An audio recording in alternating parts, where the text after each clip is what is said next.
Well, I know this is a little trashier than you used to, but you ready to come join the trailer park? There you go.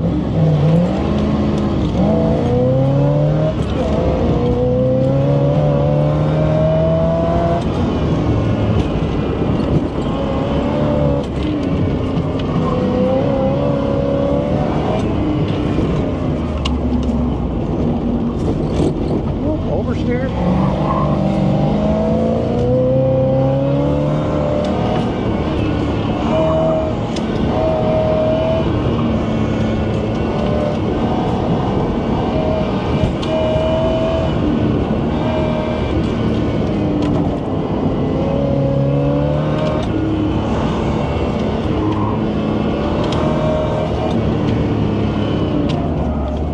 Back cones off.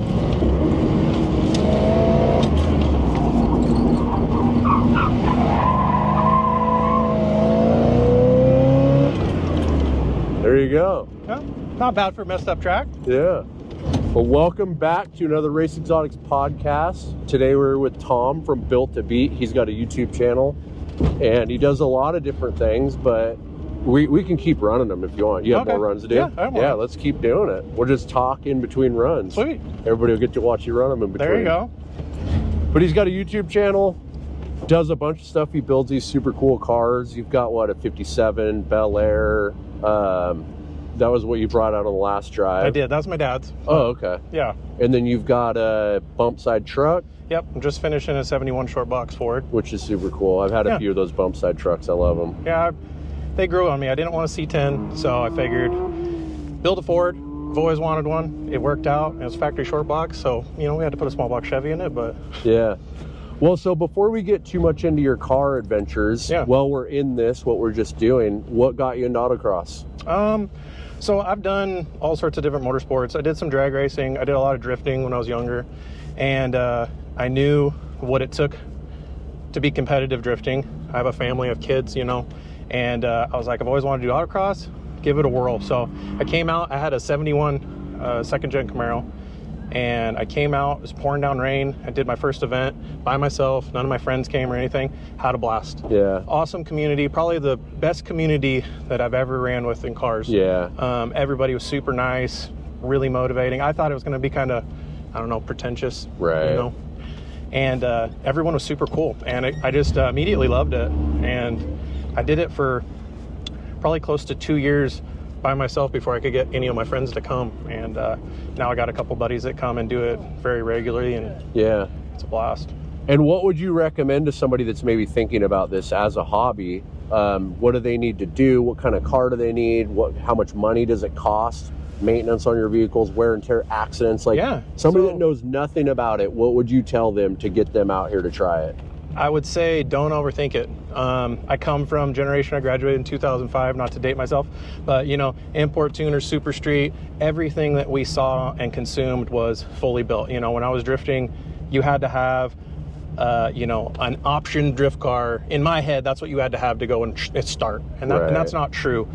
This Camaro that we're sitting in got pulled out of a field. I traded 2 cars and $500 for it, and I ran it for an entire season with the worn out all-season tires that were on it when I got it. Wow. And I had a blast, and I continue to get faster. Now it has full QA1 coilovers and has good tires and stuff like that, and the car just continues to get faster. This is still the factory 305 with 210,000 miles. No kidding. The tranny growls in reverse, and but it's just little by little. Like, don't overcomplicate it. If you got a Geo, come out and autocross a Geo. Sure. If you got a Geo and you want to drag race, go drag race a Geo. Yeah. Honestly, autocross is not that rough on your car. They get warm, but then you let them cool down, and you have time and gaps in between. Yeah. Tires are a must. Right.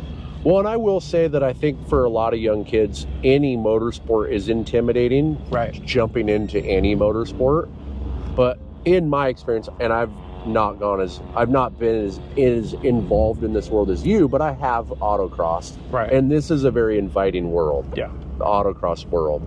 And it is a lot safer. Like, you're not going to take a high-speed corner out into the woods and wreck your car, right? 100%. Like, you hit a couple cones, worst case scenario. Well, and that's the thing. Like, I honestly encourage everybody to do it, because you will not learn as much as you learn in a weekend of doing autocross about your car driving on the street for 2.5 years. You know what I'm saying? Like, you come out for a weekend and learn. You know, I remember the first time. That's the cool thing about these. This is a PSCCA event, so a Porsche club. There's 5 clubs that run out here at Bremerton Raceway. You know, you could come and run pretty much any time, and all of the groups are all still structured the same.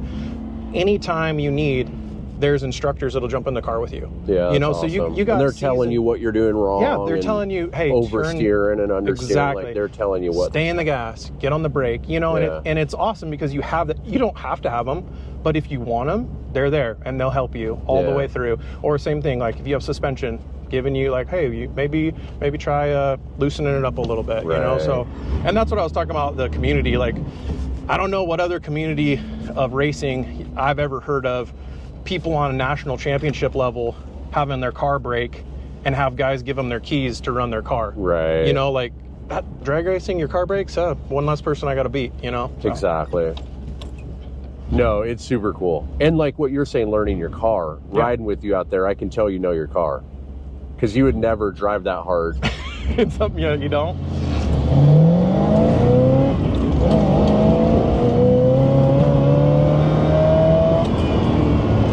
Yeah, and that's the thing. I can't wait to do it with my kids.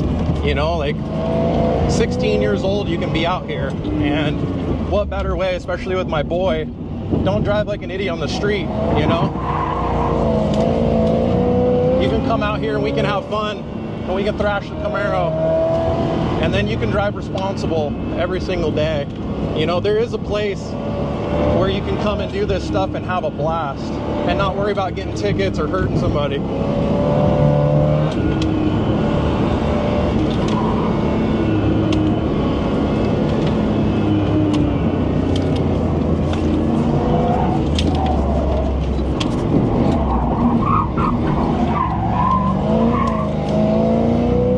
Just wish she had a little more power, you know? Yeah. I think you're doing pretty good.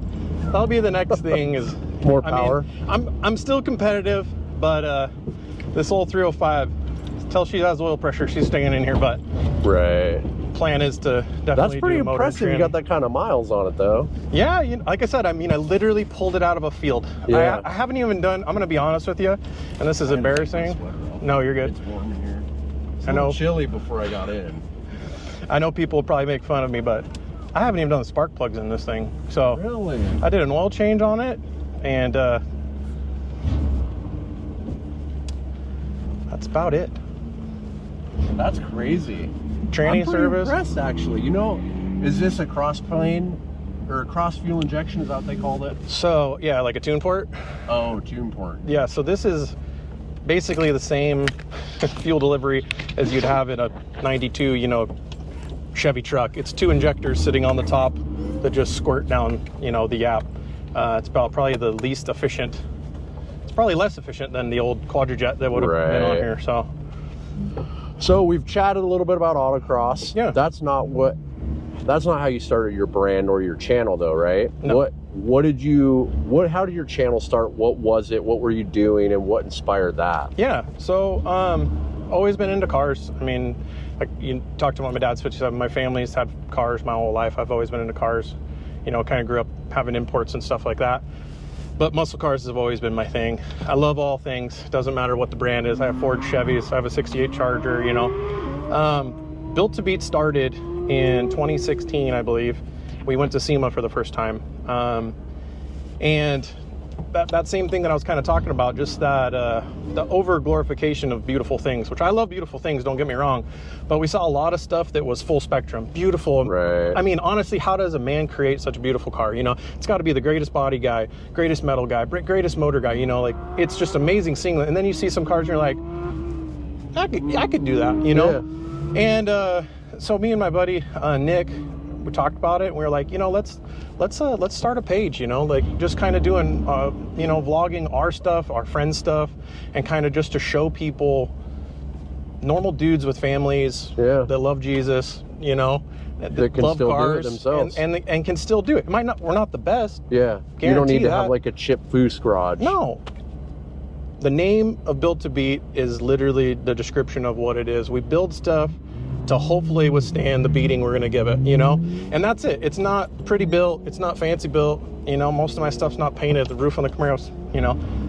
My motto is if I'm going to miss a race, then I probably don't need to do it on the car. You know, I'd rather race it than, you know, buff it or paint it and stuff like that. I will paint it eventually, you know, but I would rather go and use it and have fun than you know, make something shiny that I'm going to be worried about hitting a cone in or, you know, putting my kids in. For sure. No, and you know, in my earlier stages of this brand, I was very much more like everything had to be perfect, right? And now, and it wasn't like that before, but I started this brand and I felt like maybe it was the wrong brand name that I started, because it wasn't, I felt like I could have did like a Whistling Diesel thing, especially because I have the scrapyard down there next to me, and I have vehicles every day on my property that could be crushing and whatever. But I'm starting to come back to the building it myself, working on my cars myself, making videos like that. So I can appreciate that. Well, and that's, I mean, that's honestly like, I mean, I had met you between a mutual friend and stuff like that. But then, you know, when I saw, Pontius. I mean, oh, was it Pontius? I thought I met you through Dan at SEMA. So that was when we like very first met, but we met through Pontius one time on your old boat, and then one time down at Peninsula Bevco, and we had just briefly talked. And then at SEMA, I followed you and started seeing a lot of your stuff, and was like, man, this is, you know, you have a really good mix, and I appreciate that. Like I said, I love all cars, man. I love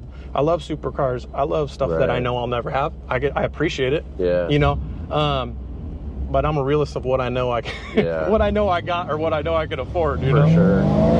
And unfortunately, that's mostly garbage.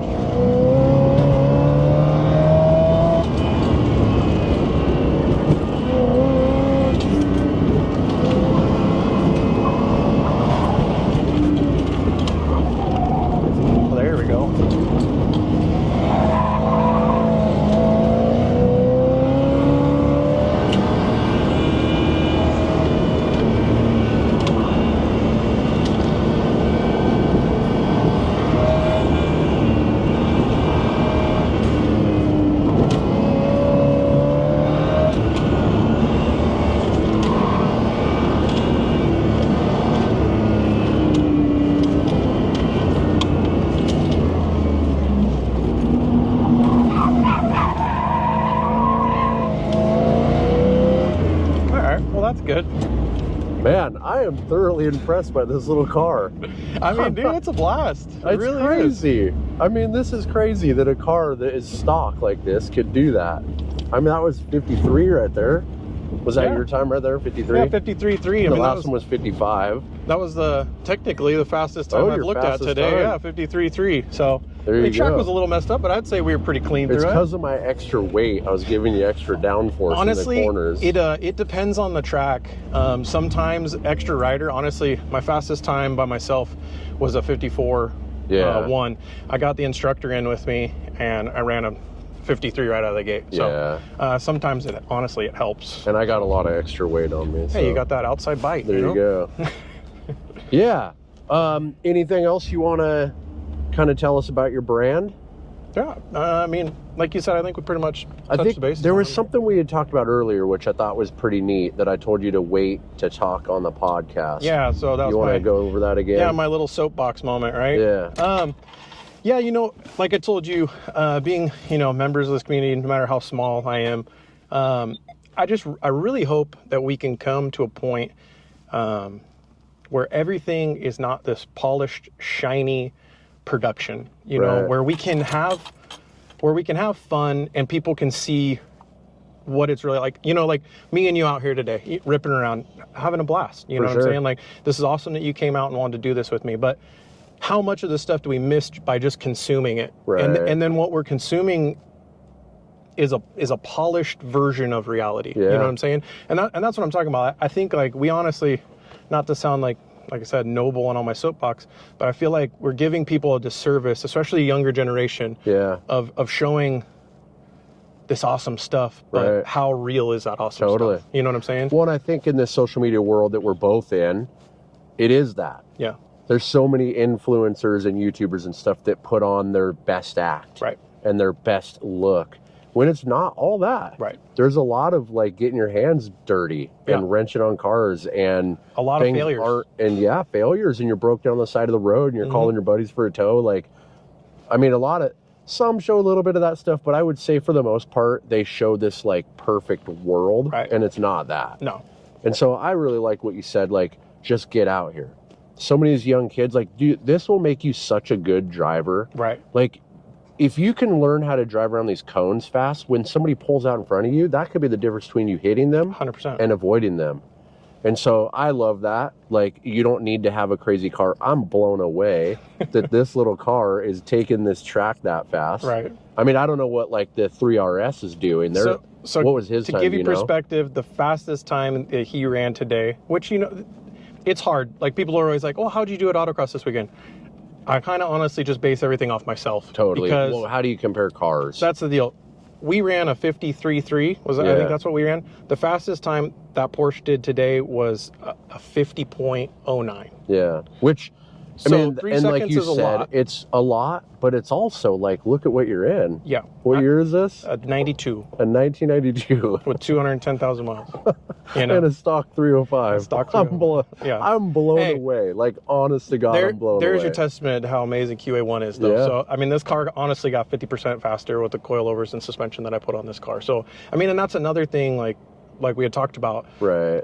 figuring out what direction you're doing, figure out what you're doing, and then putting the money in the right thing. Right. I put no money into this motor, and we just had a blast. You know, That was awesome. Tires, suspension, and to be honest with you, 2 of these tires I got off Facebook Marketplace. I bought, you know, there are 2 new ones and 2 old ones. So, what up, brother? Howdy, howdy. How'd you do? Good. I got another 53.3. Nice. So, it was fun. My last one was my fastest by a lot. What'd you get? There's like 0.3 I gained as a result of the last solid amount of the hairpin being wrong. Yeah. But 51.0. Dude, good job. And what are you driving? Subaru Outback. The wagon? Yes. Wow. So That's impressive. me and him are usually like neck to neck. So my car's either getting slower or he's getting faster. Yeah, no kidding. So that puts me faster than Daniel in the Golf R. Yeah. And he has twice the power I do.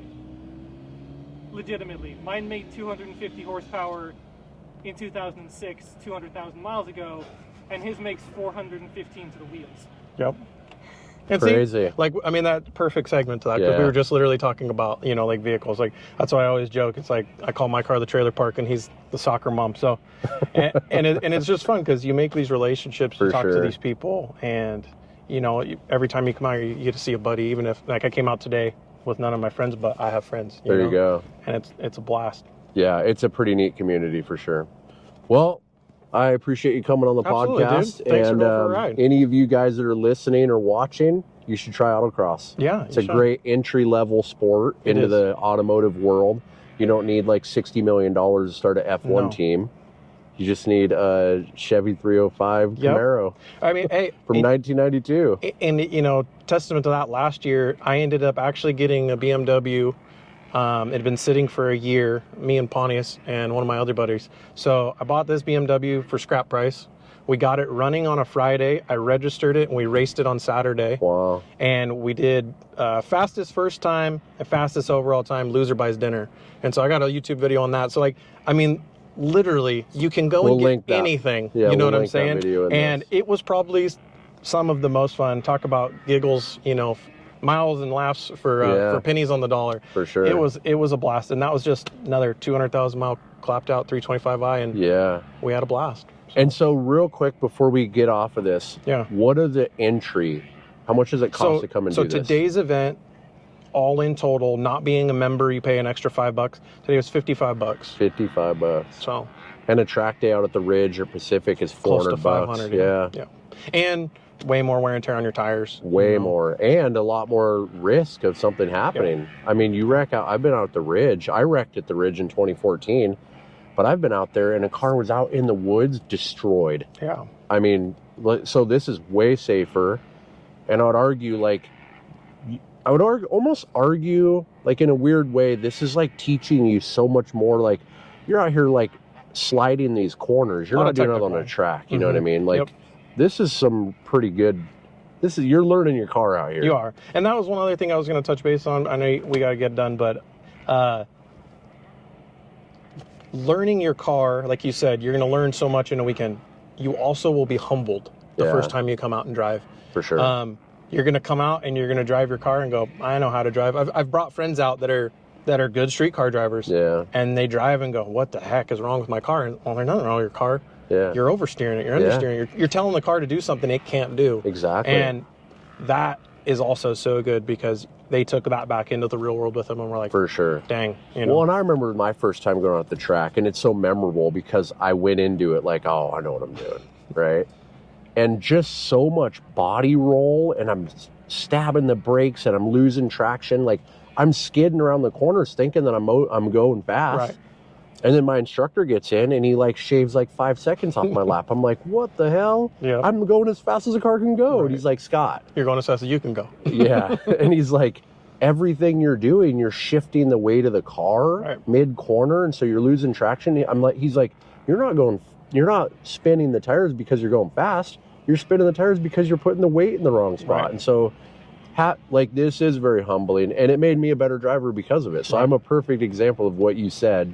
You come out here and you think you're good, and then you will become good. Right. Via learning. So you have to be an open book too. Don't For sure. leave all the ego at home. Yep. Because you think you're good, but when you get out here, it's a whole different world. For sure, dude. But highly recommend it. Come out and try it. It's $55 to come, Yep.